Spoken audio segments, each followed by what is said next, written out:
ಶುಭೋದಯ ಸಂಕಲ್ಪ ಸಿದ್ಧಿ ವಿಶೇಷ ಕಾರ್ಯಕ್ರಮಕ್ಕೆ ತಮ್ಮೆಲ್ಲರಿಗೂ ಆತ್ಮೀಯ ಪ್ರೀತಿಯ ಸ್ವಾಗತ ಹೇಳ್ತಾ ಇರೋದು ನಾನು ಉಷಾ. ಮೊದಲನೇ ಬಾರಿ ನಮ್ಮ ಚಾನೆಲ್ ವೀಕ್ಷಿಸ್ತಾ ಇದ್ದೀರಾ ಅಂತಂದ್ರೆ ಈಗಲೇ ಸಬ್ಸ್ಕ್ರೈಬ್ ಮಾಡಿ, ನಮ್ಮ ವಿಡಿಯೋಸ್ ನ ಲೈಕ್ ಮಾಡಿ. ಜೀವನದಲ್ಲಿ ಅನೇಕ ರೀತಿಯಾಗಿರುವಂತಹ ತೊಂದರೆಗಳು, ಕಷ್ಟಗಳು, ಸಮಸ್ಯೆಗಳು ಬರ್ತಾ ಇದೆ. ಇದೆಲ್ಲದಕ್ಕೂ ಕೂಡ ನಿಮ್ಗೆ ಶೀಘ್ರವಾಗಿರುವಂತಹ ಪರಿಹಾರ ಬೇಕು ಅಂತಂದ್ರೆ ನೀವು ಅಕ್ಷಯ ವೃಕ್ಷವನ್ನ ಬರ್ಮಾಡ್ಕೊಳ್ಬೇಕಾಗತ್ತೆ. ಇದ್ರ ಬಗ್ಗೆ ಸಂಪೂರ್ಣವಾಗಿರುವಂತಹ ಮಾಹಿತಿಯನ್ನ ಪಡ್ಕೊಳ್ಬೇಕಿದ್ದಲ್ಲಿ ಸ್ಕ್ರೀನ್ ಮೇಲೆ ನಿಮ್ಗೆ ಸಂಖ್ಯೆಗಳು ಬರ್ತಾ ಇದೆ, ನಂಬರ್ಸ್ಗೆ ಕಾಲ್ ಮಾಡಬಹುದು, ಮಾಹಿತಿಯನ್ನ ಪಡ್ಕೊಳ್ಬಹುದು.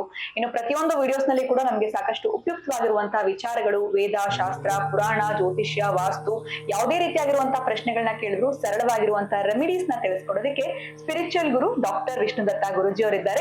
ಬನ್ನಿ ಗುರುಗಳನ್ನ ಇವತ್ತಿನ ಕಾರ್ಯಕ್ರಮಕ್ಕೆ ಬರ್ಮಾಡ್ಕೊಳ್ಳೋಣ. ನಮಸ್ತೆ ಗುರುಗಳೇ, ಶುಭೋದಯ. ಕಾರ್ಯಕ್ರಮಕ್ಕೆ ಭಕ್ತಿಯ ಸ್ವಾಗತ.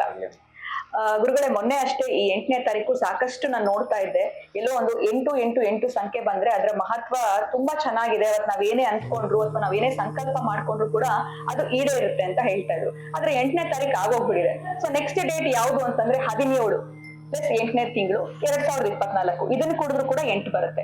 ಅದು ಏನಾದ್ರು ಮಿಸ್ ಆಯ್ತು ಅಂತಂದ್ರೆ 26ನೇ ತಾರೀಕು ಕೂಡ ಒಂದ್ ಚಾನ್ಸ್ ಇದೆ ಅನ್ನೋದನ್ನ ಕೇಳ್ಪಟ್ಟಿದೀನಿ. ಈ 8 ಸಂಖ್ಯೆಯ ಮಹತ್ವ ಏನು? ಇನ್ನು ನಮ್ಮ ಲೈಫ್ ಅಲ್ಲಿ ನಾವ್ ಅನ್ಕೊಂಡಿರುವಂತ ಒಂದು ಸಕ್ಸಸ್ಗೆ ರೀಚ್ ಆಗ್ಬೇಕು ಅಂತಂದ್ರೆ ಈ 8ರ ಸಂಖ್ಯೆಯ ಮಹತ್ವ ಇದು ನಿಜವಾಗ್ಲೂ ನಮ್ಗೆ ಒಳ್ಳೇದು ಮಾಡುತ್ತಾ? ಆ ದಿನ ನಾವ್ ಏನ್ ಮಾಡ್ಲೇಬೇಕಾಗತ್ತೆ? ಇದ್ರ ಬಗ್ಗೆ ದಯವಿಟ್ಟು ತಿಳಿಸ್ಕೊಡಿ ಗುರುಗಳೇ. ಓಂ ವಿಶ್ವಸ್ಮೈ ನಮಃ.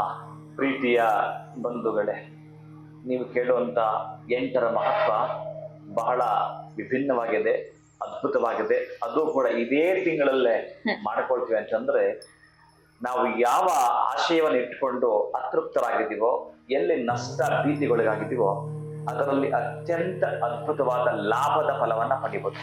ಮೊನ್ನೆ ಅಷ್ಟೇ ಯಾರೋ ಒಂದು ಹುಡುಗ ಈ ಹೊಸೂರಿಂದ ಒಂದು PG ಮಾಡ್ಬೇಕಾದ್ರೆ ಬಹಳ ಸೋತ್ ಕೊಟ್ಟು ನಷ್ಟ ಹಾಕಿ ಪಾಪ ಅಳ್ತಾನೆ. ಯಾವುದೋ ಒಂದು ಅಷ್ಟು ಮಟ್ಟಿಗೆ ಸಾಲಕ್ಕೆ ಸಿಲುಕೊಂಡಿರ್ತಾನೆ.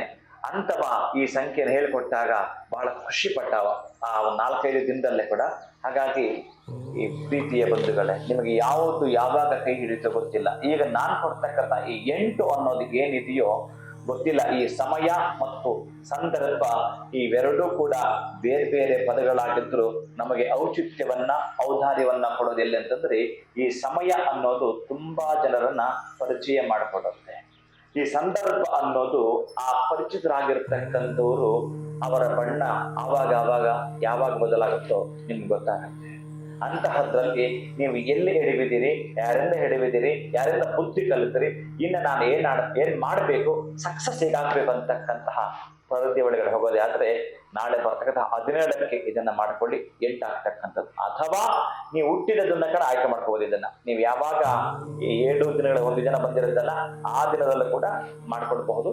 ಸಮಯ ನಿಮಗೆ ಸಂಬಂಧಪಟ್ಟ ಸಮಯವೇ ಆಗಿರ್ಬೇಕು. ಒಂದು ಅರ್ಧ ಗಂಟೆ ಕುತ್ಕೊಂಡು ಮಾಡ್ತಕ್ಕಂಥದ್ದು. ಅದು ಆ 8 ಸಂಖ್ಯೆಯನ್ನು ಒಂದು ದೊಡ್ಡ ಹಾಳಿನಲ್ಲಿ ಬರೆಯೋದು ಅಥವಾ ಒಂದು ಪುಸ್ತಕದಲ್ಲಿ ಬರೀತಕ್ಕಂತಹದ್ದು.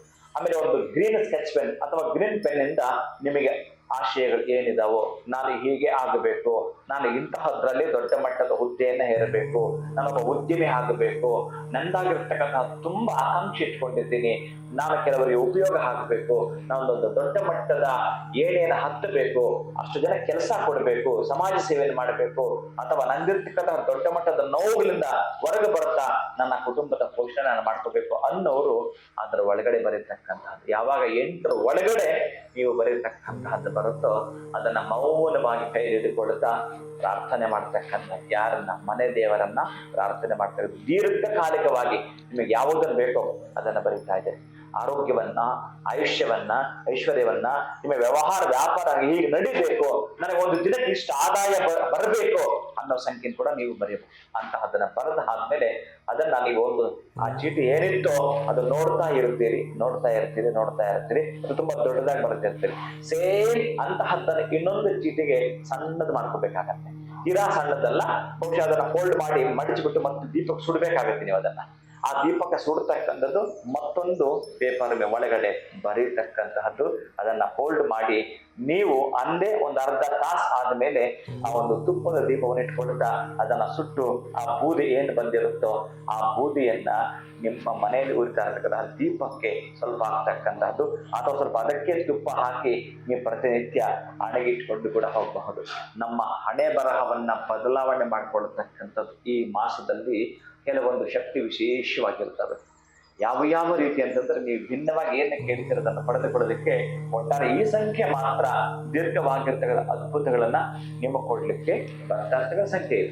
ಖಂಡಿತ ಗುರುಗಳೇ, ನಾವೇನೆಲ್ಲ ಬರೀತೀವಿ ಅದು ಕಾರ್ಯರೂಪಕ್ಕೆ ಬರುತ್ತಾ, ಅದರಿಂದ ನಮಗ್ ಸಕ್ಸಸ್ ಆಗುತ್ತಾ? ನಾನು ಇವಾಗ ಒಂದಷ್ಟು 4-5 ಬೇಡಿಕೆಗಳನ್ನ ಇಡ್ತೀನಿ ಅಂತಂದ್ರೆ ಅಟ್ಲೀಸ್ಟ್ ಅದ್ರಲ್ಲಿ ಒಂದೆರಡಾದ್ರೂ ನನಗೆ ಫುಲ್ಫಿಲ್ ಆಗುತ್ತಾ ಗುರುಗಳೇ? ಒಂದೆರಡಲ್ಲ, ನಾನು ಅದೇ ಹೇಳ್ತೀನಿ. ನೀವು ಶ್ರದ್ಧೆ ಭಕ್ತಿಯಿಂದ ಈಗ ಮೊನ್ನೆ ಯಾರೋ ಒಬ್ರು ಈ ಅಕ್ಷಯ ವೃಕ್ಷ ತೆಗೆದುಕೊಂಡಿದ್ದಕ್ಕಾಗಿ ತೆಗೆದುಕೊಂಡಾಗಲೇ ಆ 1 ತಿಂಗಳಲ್ಲಿ 4-5 ಅವರಿಗೆ ಒಳಿತಾಯ್ತು ಅಂತ ಬಹಳ ಖುಷಿ ಪಟ್ಟರು, ಖುಷಿಯನ್ನು ವ್ಯಕ್ತಪಡಿಸ್ತಾರೆ. ಆದ್ರೆ ಇನ್ನೊಬ್ಬರು ಬರೀತಾರೆ, ಗುರುಗಳ ಅಕ್ಷಯ ವೃಕ್ಷ ಬಂದ್ಮೇಲೆ ಸ್ವಲ್ಪ ದೊಡ್ಡ ಕಷ್ಟಕ್ಕೆ ಸಿಕ್ಕಾಕೊಂಡೆ ಅಂತ ಹೇಳ್ತಾರೆ. ಆಮೇಲೆ ಇನ್ನು ಕೆಲವರು ತುಂಬಾ ನನಗೆ ನೋವಾಯ್ತು ಅಂತ. ಯಾಕೆ ಇದನ್ನ ಹೇಳ್ತೀನಿ ಅಂತಂದ್ರೆ, ನೀವು ಕೇಳಿದ ಪ್ರಶ್ನೆ ಅದ್ಭುತ. ಈ ಕ್ಷೀರಸಾಗರ ಮಥನವನ್ನ ಮಾಡುವಾಗ ಅವರು ಮಂದರ ಪರ್ವತವನ್ನ ಇಟ್ಟು ಆ ವಾಸುಕಿನ ಹಾವನ್ನ ಏನು ದೇವತೆಗಳು ರಾಕ್ಷಸರು ಕೂಡ ಆ ಪರ್ವತವನ್ನ ಕಡಿತಿರ್ತಾರೋ ಅವಾಗ ಮೊದಲು ಬಂದದ್ದೇ ವಿಷ. ಅಮೃತ ಬೇಕು ಅಂತ ಮಾಡ್ತಾ ಇರೋದು ಅವರು, ಆದ್ರೆ ಬಂದಿರೋದು ಮಾತ್ರ ವಿಷ. ಅಯ್ಯೋ ವಿಷ ಬಂತು ಅಂತ ಹೇಳಿ ಓಡೋಗ್ತಾರೆ ರಾಕ್ಷಸರು, ದೇವರು ಒಂದ್ ಕಡೆ ಓಡ್ತಾರೆ. ಆವಾಗ ಶಿವ ಬಂದು ಮತ್ತೆ ಅದನ್ನ ಮಾಡಿ ನಾನು ಅದನ್ನ ಪ್ರಾಶನ ಮಾಡ್ಕೊಳ್ತೀನಿ ಅಂತ. ಪ್ರಾಶನ ಅಂದ್ರೆ ಅವ ಆ ವಿಷವನ್ನ ಕುಡಿತಾನೆ, ಆಗ ವಿಷಕಂಠನಾಗ್ತಾನೆ ಅವ. ಮತ್ತೆ ಇಲ್ಲೆಲ್ಲ ನೀಲಿ ಬಣ್ಣದಾಗುತ್ತೆ, ನೀಲಕಂಠನಾಗ್ತಾನೆ ಅವ ಶಿವ. ಆನಂತರ ಬರ್ತಕ್ಕಂತಹದ್ದು ವಾರುಣಿ ಬರ್ತಾಳೆ, ಶಂಕರ ಬರ್ತಾಳೆ, ಲಕ್ಷ್ಮಿ ಬರ್ತಕ್ಕಂಥ ಎಲ್ಲವೂ ಕೂಡ ಆನಂತರ ಅಮೃತ ಬರೋದು. ಹಾಗಾಗಿ ಮೊದಲು ನಮ್ಗೆ ಏನಾದ್ರೂ ಆ ರೀತಿ ಕಾಣಿಸ್ಕೊಳ್ತಂತಂದ್ರೆ ಇನ್ನು ಮುಂದೆ ಬರ್ತಕ್ಕಂಥ ದೊಡ್ಡ ಮಟ್ಟದ ದುಃಖವನ್ನ ಅಲ್ಲಿಗೆ ಕಡಿತ ಮಾಡ್ತು ಅಂತ.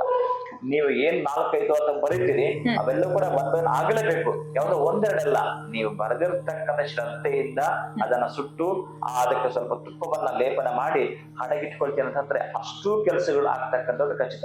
ಖಂಡಿತ ಗುರುಗಳೇ, ಮುಂಚಿತವಾಗಿ ನಮ್ಗೆ ಇದನ್ನ ತಿಳಿಸ್ಕೊಟ್ಟಿದ್ದೀರಾ. ಯಾಕಂದ್ರೆ 17ನೇ ತಾರೀಕು ನಾವ್ ಏನ್ ಕೆಲಸವನ್ನ ಮಾಡ್ಲೇಬೇಕು.